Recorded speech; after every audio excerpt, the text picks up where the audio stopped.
There was a time I couldn't even say a simple word without doubting myself.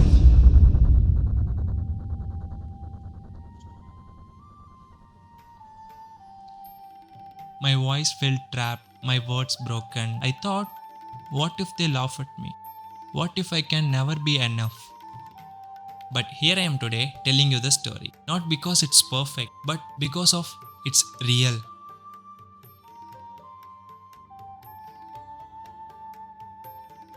Growing up in South India, Tamil was my first language, and English felt like another world, something I could see but never reach. I had watched people speak so effortlessly, and all I could think was, I wish I could be like them.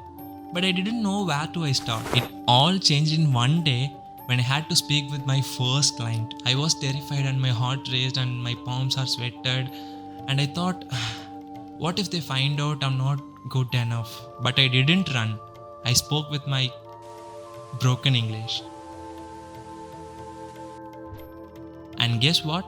They didn't judge me. And that one conversation gave me something I had felt in years of hope. After that call, I realized something. Progress does not have to be perfect.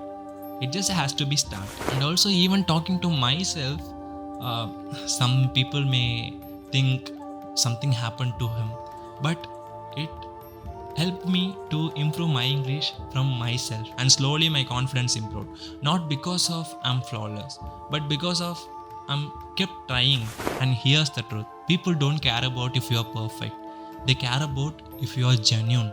And I stopped focusing on my mistakes and started focusing on my connecting, and that changed me everything. And if you're waiting for the perfect moment, it will never come. You have to start now.